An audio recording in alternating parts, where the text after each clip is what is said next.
नमस्कार, आप देख रहे हैं दर्पण 24 न्यूज और मैं हूं आपका होस्ट और दोस्त इमेज खान। आज हम बात करने जा रहे हैं अपने खास मेहमान के साथ जन स्वराज के बारे में। यह एक व्यक्ति कहिए जिसे हम लोग प्रशांत किशोर कहते हैं। एक रणनीतिकार, एक नेता बनने का भरसक प्रयास हो रहा है।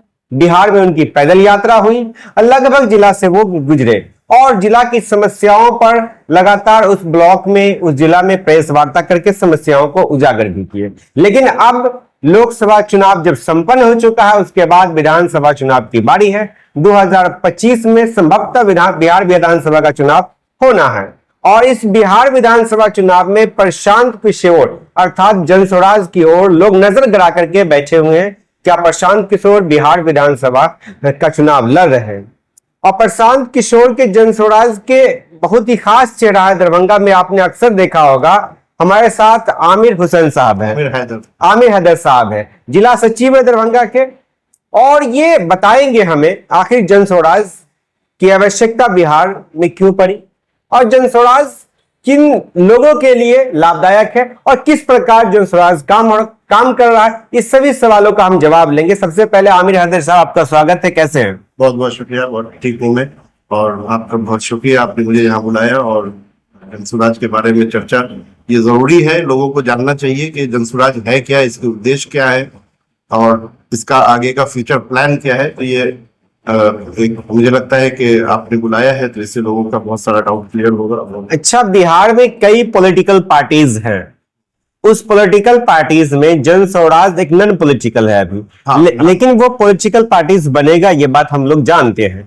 इसे बताइए, जन स्वराज की आवश्यकता क्यों पड़ी और ऐसा क्या लगा प्रशांत किशोर जी को कि जन स्वराज का उद्देश्य, क्या उद्देश्य लेकर के वो इसको बनाए? आज का जो मुख्य उद्देश्य है, जो प्रशांत जी हर मंच से कहते हैं और लोगों के बीच कहते हैं कि हमारा जो मुख्य उद्देश्य है वो ये है कि एक बेहतर समाज, एक समृद्ध समाज हम लोग बनाए। बिहार को हम लोग आगे 10 अग्रणी राज्यों में लेकर जाएं और बिहार का जो ये समाज, बेहतर समाज या समृद्ध समाज जिसे हम कह रहे हैं कि बनाएंगे, वो कैसे बनेगा? वो बनेगा बिहार के लोगों से, बिहार के अच्छे लोगों से। तो हमारे यहाँ जो ये प्रयास है, प्रशांत किशोर जी का ये प्रयास है कि पैदल यात्रा के माध्यम से गांव-गांव जाए, लोगों को वहां चिन्हित करें, अच्छे लोगों को राजनीति में आने के लिए हम लोग प्रेरित करें और उनके जरिए एक राजनीतिक पार्टी का गठन हो। और जब अच्छे लोग मिलकर इसको, समाज के बहुत सारे लोग मिलकर इसको, क्योंकि आप देखते होंगे लगभग हर पार्टी जो है वो एक परिवार आधारित पार्टी होती है, लेकिन हम लोग इसको एक लगभग 1 करोड़ पार्टी बनने के पहले हम लोग 1 करोड़ सदस्य बनाने जा रहे हैं और लगभग बन चुके हैं। और ये 1 करोड़ लोग मिलकर के फैसला करेंगे कि पार्टी बनेगी, फिर इसका संविधान क्या होगा, ये कैसे चुनाव लड़ेगी, इसमें किन की कितनी भागीदारी होगी। तो ये मुख्य उद्देश्य है कि एक समाज जो बहुत सारे लोग राजनीति से दूर जा चुके हैं उनको एक मंच पे लाया जाए, जाति धर्म से ऊपर उठकर उनको पार्टी बनाया जाए और फिर एक ब्लूप्रिंट रखे जनता के सामने अगले 10 साल का, बिहार में कैसे हम लोग उसको, बिहार को कहाँ हम लोग लेके जाना चाहते हैं, बिहार के लिए हमारी सोच क्या है और उसको हम लोग आगे लेके चले। एक चीज ये है, आपने बताया कि राजनीति में अच्छे लोग जुड़े। आज की परिदृश्य में बात करें तो राजनीति और अच्छे लोग, ये दूर दूर तक संबंध नहीं बन पाता है इसका। वो इसलिए है कि अगर आप पिछले 30-35 साल में अगर आप सूची बनाएंगे बिहार में बनने वाले सांसद और विधायक की, तो लगभग 1200 से 1300 परिवार के लोग ही यहाँ राज कर रहे हैं, चाहे इस पार्टी से हो, उस पार्टी से हो, वो खुद हो या उनका बेटा हो।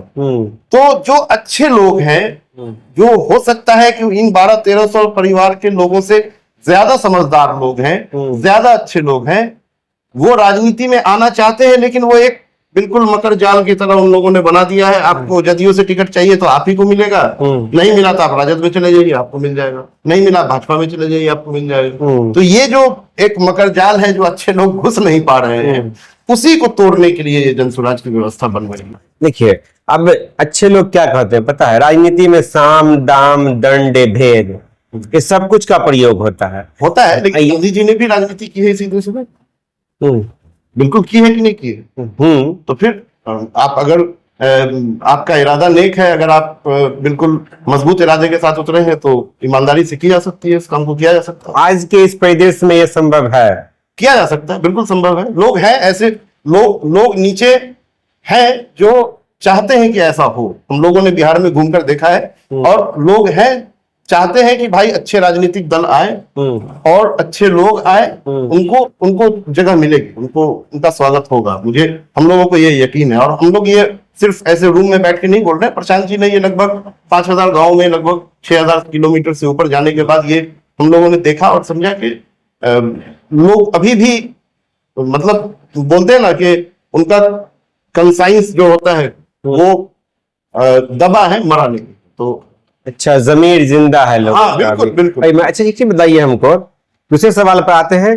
क्या जो जन स्वराज है ये अलग बिहार विधानसभा का चुनाव होगा 25 में, तो क्या चुनाव अलग लड़ेगी या फिर चुनाव लड़ने जा रही है? क्या अभी तक हम लोग अभी पिछले महीने, इसी महीने के पहले हफ्ते में हम लोगों ने प्रशांत जी ने बिहार के बहुत सारे जो पदाधिकारी है उनको बुलाया था, और एक प्रस्ताव पारित हुआ कि जन स्वराज 2025 का चुनाव लड़ेगी, अकेले लड़ेगी, अपने दम पे 243 सीट, उसमें एक सीट कम नहीं, 243 सीट अकेले अपने दम पे लड़ेगी, और पूरे मजबूती से लड़ेगी, सही मुद्दों को लेकर जाएगी जनता में, और पूरी मजबूती से लड़ेगी, और हमें यकीन है कि हम जीतेंगे। लोग ये भी कहते हैं जन स्वराज का मतलब प्रशांत किशोर। नहीं, बिल्कुल नहीं। अगर जन स्वराज का मतलब प्रशांत किशोर होता तो जो उन्होंने मई 2022 में प्रेस कॉन्फ्रेंस करके कहा कि हम पदयात्रा शुरू करने वाले हैं, वो नहीं करते। वो ऑफिस में बैठे बैठे पदयात्रा, आपने देखा है करीब से, उसको आपने कवर किया है, आप देखते हैं सेटअप, कैंप का सेटअप, पैदल चल रहे हैं, धूल मिट्टी खा रहे हैं, एक ठीक ठाक, बिना कोई सुरक्षा करने, बिना किसी सुरक्षा के ठीक ठाक उसमें पैसा भी इन्वेस्ट हो रहा है, जा रहा है। तो इतना खर्च करने की क्या जरूरत थी? इतना घूमने की क्या जरूरत थी? आप इसी कमरे में बैठ करके ऐलान कर देते प्रशांत जी कि हम पार्टी बनाने जा रहे हैं, उसी पैसे को लगाते अपना एडवर्टीजमेंट में, तोड़ जोड़ में, इधर पार्टी से तोड़ते, उधर पार्टी से तोड़ते। लेकिन नहीं, प्रशांत जी बार बार कहते हैं कि ये मेरी पार्टी नहीं है, ये बिहार के उन लोगों की पार्टी होगी जो सही में एक स्वच्छ साफ सुथरी राजनीति देखना चाहते हैं या करना चाहते हैं। प्रशांत जी ने कभी नहीं ऐसा कहा कि ये मेरी पार्टी होगी। अच्छा, एक चीज बताइए कि प्रशांत किशोर अभी नेतृत्व तो जन स्वराज का प्रशांत किशोर जी कर रहे हैं। हाँ, कर रहे हैं। वो के राज्य लेवल पर हो या देश लेवल पर हो, वो कर रहे हैं। तो क्या ये मान ले जनता कि प्रशांत किशोर एक दूरदर्शी नेता साबित हो पाएंगे? बिल्कुल होंगे, क्यों नहीं होंगे। प्रशांत जी आपने उनको अगर भाषण सुना होगा, करीब से देखा होगा, तो वो अपने सभाओं में कहते हैं कि बिहार में नेता वही है जो शर्ट के ऊपर गंजी पहने। शर्ट के ऊपर गंजी पहने? हाँ, न जिसको भाषा का ज्ञान हो, अच्छा, न उसको विषय का ज्ञान है, कुछ भी पहन के निकल गए, कुछ भी करके, और उसको लोग नेता मान लेते हैं, यही नेता है, यही जमीनी नेता है। लेकिन ऐसा नहीं है। प्रशांत जी बहुत पढ़े लिखे व्यक्ति हैं, पूरे देश विदेश में उन्होंने काम किया है, उच्च पदों से काम किया है, और पिछला जो उनका 10-12 साल का जो अपना एक एक्सपीरियंस रहा है, अलग अलग पार्टी के साथ उन्होंने काम किया है, पूरे देश में बड़े बड़े नेताओं के साथ, बड़े बड़े मुख्यमंत्री के साथ उन्होंने काम किया है। तो ये बिल्कुल हमें यकीन है कि जो उनका पिछला 10-12 साल का एक प्रोफेशनल करियर, फिर ये जो पॉलिटिकल करियर है उनका अलग अलग नेताओं के साथ मिलकर काम करने का, इन सबको मिला करके वो एक बेहतर लीडर साबित हो सकते हैं, और वो होंगे। बिहार की राजनीति में यदि बात हम लोग राजनीति की करें और जाति की बात नहीं करें तो ये अछूता हो जाएगा, एकदम असंभव सा लगने लगता है। बिहार में राजनीति और जाति उसमें ना हो, ये संभव नहीं लगता अभी तक। तो क्या बिना जात पात के, बिना धर्म के, बिना अब लोग बोलता है कि जात के आधार पर बांटो, धर्म के आधार पर, उस पर राजनीति संभव है? बिल्कुल संभव है। देखिए, जाति तो सच्चाई है, बिहार में भी है और हर राज्य में भी है। मतलब आप कर्नाटक चले जाइए, वहां वक्कलिगा है, वहां लिंगायत है, वहां तो जाति तो हर जगह है, जाति तो सच्चाई है। लेकिन सारे जाति के बैरियर को भी जनता तोड़ती है। प्रशांत जी ये कहते हैं कि नीतीश कुमार जी की जाति के कितने लोग हैं, 20 साल से मुख्यमंत्री हैं, मोदी जी के जाति के यहाँ कितने लोग हैं? पिछली बार उन्होंने 19 में 39 सीट जीता, इस बार भी लगभग उन्होंने ही जीत लिया। तो जब जब इंदिरा गांधी जी का हवा बहा उनकी, और इमरजेंसी के बाद का देख लीजिए, एक इलेक्शन में उनको प्रचंड बहुमत आया, दूसरे इलेक्शन में हार गई। आप राजीव गांधी जी का देख लीजिए, 84 का इलेक्शन वो बड़े बहुमत से जीत गए और 89 में वो फंस गए, बहुमत में नहीं आ पाए, वीपी सिंह ने उनको हरा दिया। तो ये जाति जो है, ये हम लोगों को, हमारे जो पुराने पॉलिटिकल पार्टी है, उन्होंने फंसा के रखा हुआ है कि भाई तुमसे नहीं हो पाएगा, यहाँ जाति का खेल होता है। लेकिन अगर सच मानिए तो जाति पे चुनाव नहीं होता है। इसी जाति या धर्म पे अगर चुनाव होता तो अयोध्या अनुमंडल की 4-5 सीट भाजपा नहीं हारती। ये एक बड़ा उदाहरण दे सकते हैं आप। इतना बड़ा जो अपने राम मंदिर का जो ओपनिंग प्राण प्रतिष्ठा हुआ जनवरी महीने में हुआ। ये तो कोई ऐसा नहीं है, बिल्कुल चुनाव के करीब हुआ। 25 जनवरी या 26 जनवरी को हुआ था वो, ऐसे ही कुछ। और सिर्फ वो फैजाबाद की सीट नहीं हारी है भाजपा, उस अनुमंडल की 4-5 सीट हारी है। अब भाजपा की सीट वहां बहुत कमी है, बहुत कमी है। तो अगर जाति पे और धर्म, ये प्रशांत जी एक वाहिद शख्स है पूरे देश में जब जनवरी महीने में खुले मंच से कह रहे थे कि राम मंदिर कोई मुद्दा नहीं होगा, इस पे कोई वोट नहीं पड़ने वाला है, वो साबित हुआ। ये बताइए कि यदि बागडोर बिहार की प्रशांत किशोर के हाथ में चला जाता है, जैसे भी हो चला जाता है, तो क्या लगता है कि जिस तरह से प्रधानमंत्री नरेंद्र मोदी 10 साल हुकूमत किए यहाँ, अब वो 11वें साल में एंट्री कर चुके हैं, तो 10 साल में तो देश अग्रणी देशों में तो नहीं आ पाया, लेकिन क्या लगता है बिहार 10 साल में, आने वाले 10 साल में देश के अग्रणी राज्यों में, जो अभी पिछड़ा राज्य वो अग्रणी राज्यों में गिनती हो जाएगा?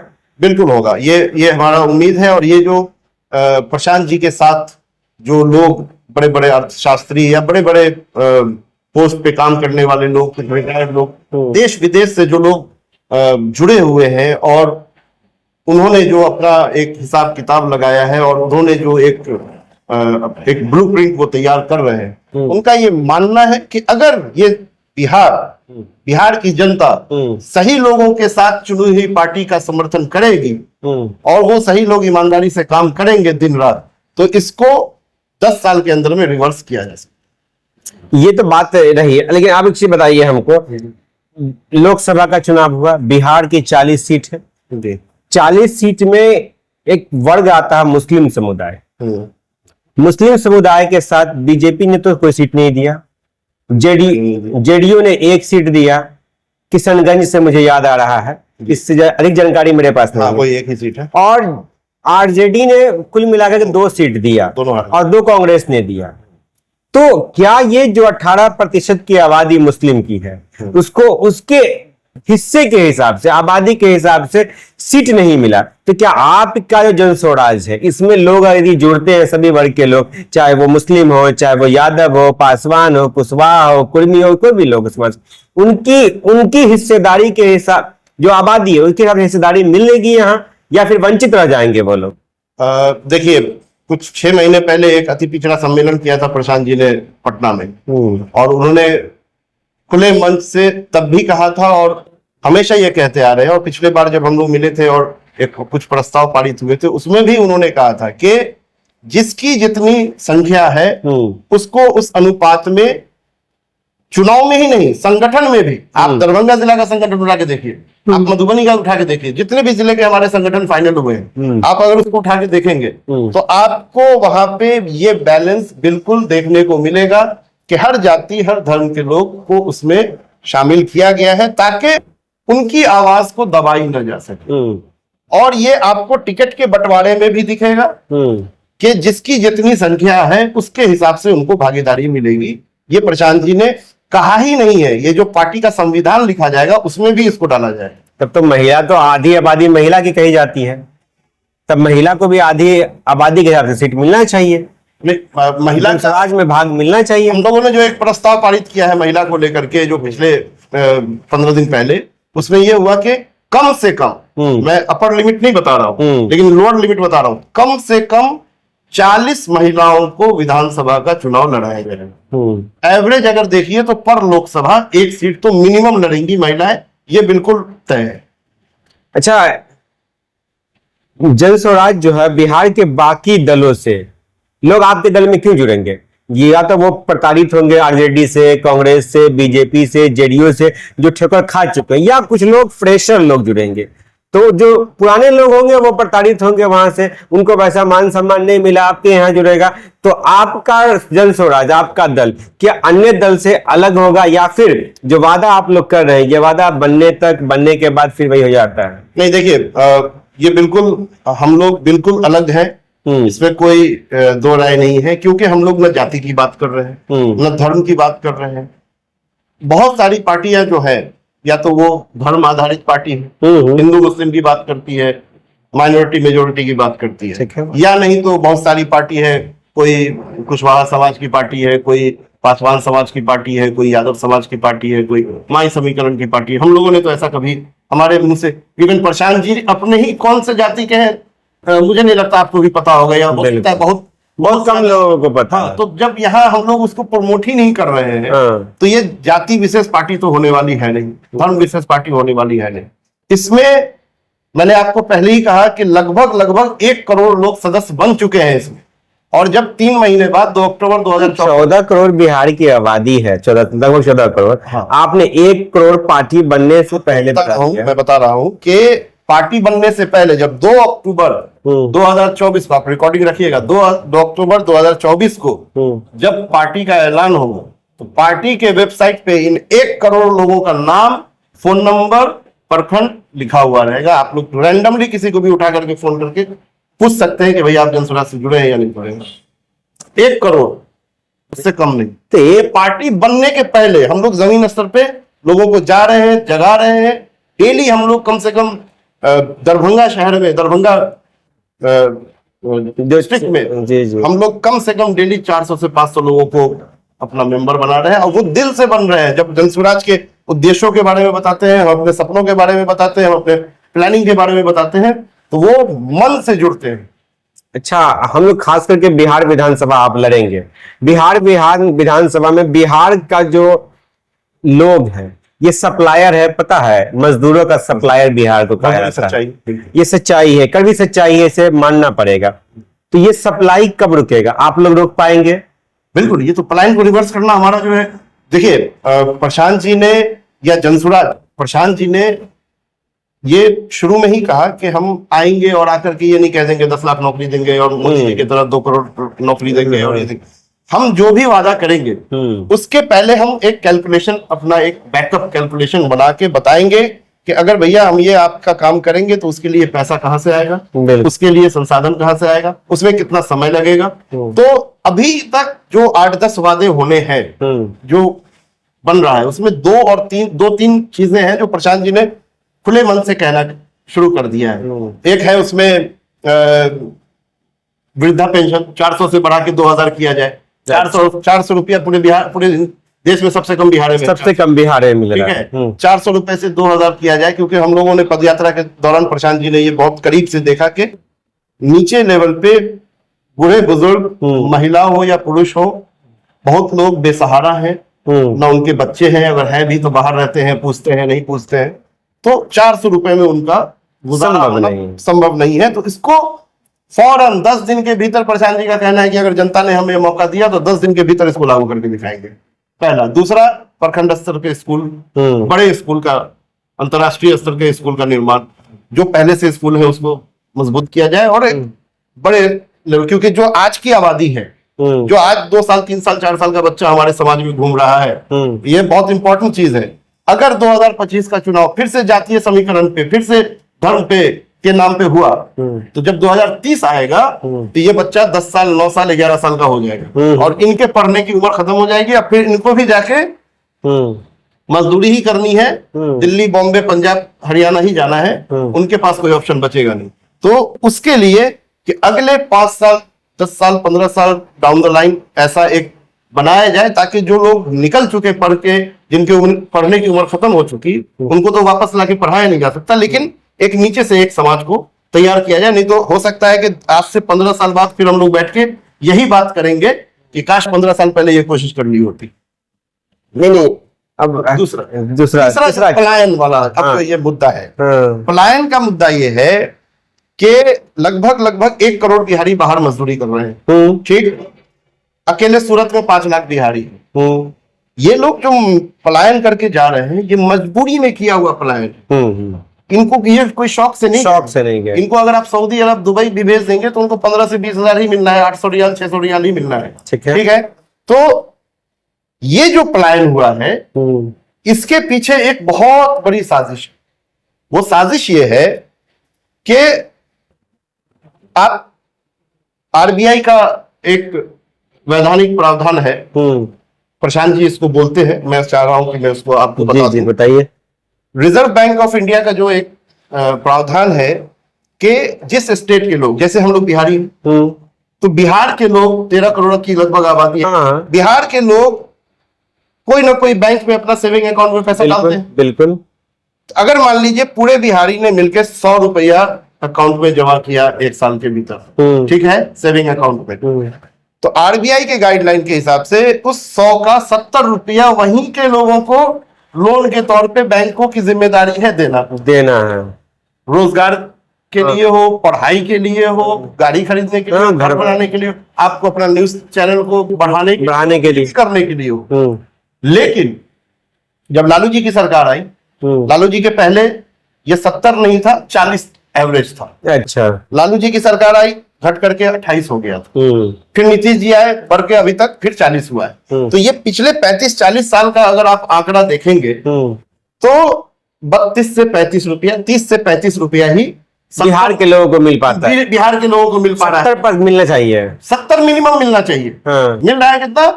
30 से 35। तो बोलिए कि बाकी पैसा कहाँ गया? बैंक तो अपने हाथ में पैसा रखेगा नहीं, वो रोटेशनल है। वो ये पैसा उन राज्यों को दे दिया गया उठा करके जहां पहले से फैक्ट्रियां लगी हुई हैं, जहां पहले से बड़े बड़े पूंजीपति बैठे हुए हैं, वहां के नेता जागरूक हैं, वहां के अधिकारी जागरूक हैं। ये पैसा उठा करके उन राज्यों को दे दिया गया। तो आप पलायन की बात करते हैं, आपने अभी कहा कि पलायन हो रहा है, पैसे के पलायन की बात कोई नहीं कर रहा है। मतलब पहले आपका पैसा गया, उसके बाद आपका बुद्धि गया, आपका मजदूर गया, ठीक है, और वहां जो प्रोडक्ट बन रहा है फिर वो वापस आके आपके यहाँ बिहार में बिक रहा है। जैसे अंग्रेजों के जमाने में आपका कपास उठा के अंग्रेज ले जाते थे इंग्लैंड, और वहां पे कपड़ा बनाते थे, फिर यहाँ फिर ला करके आपको बेचते थे। तो गांधी जी ने उसका तोड़ निकाला कि भाई अपना कपड़ा बुनो, चरखा चलाओ और अपना पहनो, इनका बाइकआउट करो, स्वदेशी अपना। तो आपका जो है पैसा जा रहा है महाराष्ट्र, गुजरात, वहां टीवी, फ्रिज, मोटरसाइकिल, कुछ भी बन रहा है। आपके मजदूर बना रहे हैं, आपके वहां मैनेजर भी बिहारी है, हाँ, मैनेजर, और फिर वो वापस आ रहा है आपके यहाँ बिहार। तो प्रशांत जी का कहना है, अभी आप सुने होंगे कि नीतीश जी ने खुद तो नहीं, लेकिन उनके लोगों ने कहा कि भाई अब तो बिहार को विशेष राज्य का दर्जा मिलना चाहिए, अब तो विशेष पैकेज मिलना चाहिए। कोई विशेष पैकेज की जरूरत नहीं है, कोई विशेष राज्य की दर्जा की जरूरत नहीं है। ये जो आरबीआई की कमेटी होती है, इसका चेयरमैन, इसका जो देख रेख है वो मुख्यमंत्री के अंडर में होता है। क्या मजबूरी है मुख्यमंत्री की जो ये नहीं कर पा रहे हैं, इस पैसे को नहीं रोक पा रहे हैं? तो प्रशांत जी, ये आपको मैं एक फिगर बता दूं, 35 साल में लगभग 26 लाख करोड़ रुपए आपका प्लान हुआ है। 26 पे 12 जीरो। आप एक पेपर पे लिखिएगा तो एक पे इस कोना से उस कोना चला जाएगा, कैलकुलेटर फेल हो जाएगा, कैलकुलेटर फेल हो जाएगा। आप इकाई दहाई गिनते आइएगा तो एक जगह आके अपनी गिनती भुला जाएगी आपको। आप इस आंकड़े को समझिए, 26 लाख करोड़ रुपए का यहां से पलायन हो चुका है। मैं आपको एक कैमरे के ऊपर बोल रहा हूँ। और पिछले वित्तीय वर्ष में अगर सिर्फ जोड़िएगा 2023-24 वाले में, तो लगभग 1.5-2 लाख करोड़ रुपए का पलायन हुआ है। तो प्रशांत जी का कहना है कि हमको कोई दर्जा मत दो, कोई विशेष, बस जनता जाग जाए, अच्छे लोगों को चुन के लाए, हम इस पैसे को सिर्फ रोक लेंगे तो हम यहाँ इतना बड़ा रोजगार पैदा कर सकते हैं इस पैसे से कि अपने लोग तो इसमें होंगे ही, बाहर से भी लोगों को आना पड़ेगा।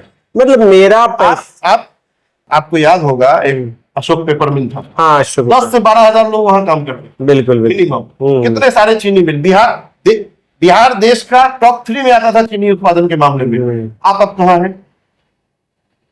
तो ये जो नीतीश जी या सरकारें कहती हैं कि हम लैंड लॉक एरिया है और हमारे पास समुंदर नहीं है, हमारे पास खनिज नहीं है, सब तेलंगाना के पास कौन सा समुंदर है? ये सब बहाना है, ये सब बहाना है। तो समुंदर में मकान बन जाती है। तो जब तक आप किसी बीमारी को पकड़ेंगे नहीं, इलाज संभव नहीं है। संभव नहीं। प्रशांत जी या उनकी टीम ने इस बीमारी को पकड़ा है कि दिक्कत कहाँ हो रही है।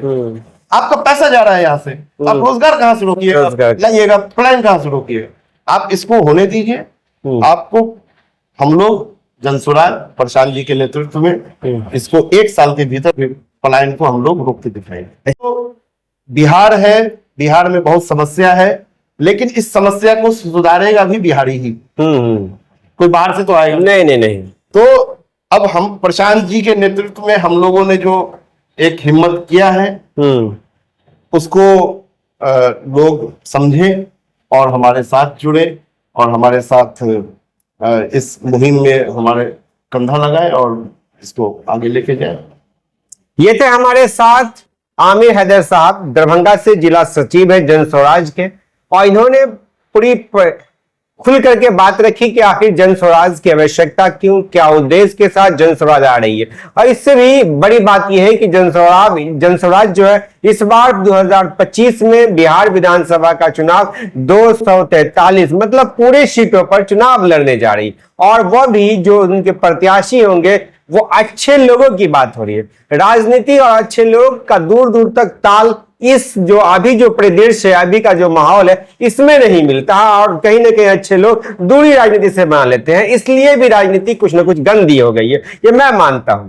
और इनकी जो पूरी प्रतिक्रिया रही वो कैसी लगी कमेंट में हमें बताइएगा, और इनके प्रति जो भी आपके सुझाव है या जन स्वराज के प्रति जो भी आपके सुझाव है या कोई प्रश्न आपका बच गया हो जो हम नहीं पूछ पाए, तो वो प्रश्न भी आप कमेंट सेक्शन में टाइप करेंगे। आपको मैं प्रयास करूंगा कि उसका उत्तर मिले। हमारे साथ आमिर हैदर साहब है, ये भी कमेंट करके आपको उत्तर देंगे। सवाल पूछिए, लोकतांत्रिक देश में सवाल पूछने का संविधान के तहत आपको पूरी राइट है। फिलहाल मैं आपका होस्ट और दोस्त रमेश खान, दीजिए इजाजत, फिर मिलेंगे किसी अन्य खबरों के साथ। थैंक यू फॉर वॉचिंग दर्पण 24 न्यूज। खबर को सबसे पहले पाने के लिए YouTube पर देख रहे हैं तो सब्सक्राइब करें, Facebook पर देख रहे हैं तो फॉलो करें। कमेंट्स में अपनी राय या अपने आस पड़ोस में समस्या हमें बताएं। हमें सपोर्ट करने के लिए लाइक और शेयर अवश्य करें। धन्यवाद। थैंक यू फॉर वॉचिंग दर्पण 24 न्यूज। खबर को सबसे पहले पाने के लिए YouTube पर देख रहे हैं तो सब्सक्राइब करें, Facebook पर देख रहे हैं तो फॉलो करें। कमेंट्स में अपनी राय या अपने आस पड़ोस में समस्या हमें बताएं। हमें सपोर्ट करने के लिए लाइक और शेयर अवश्य करें। धन्यवाद।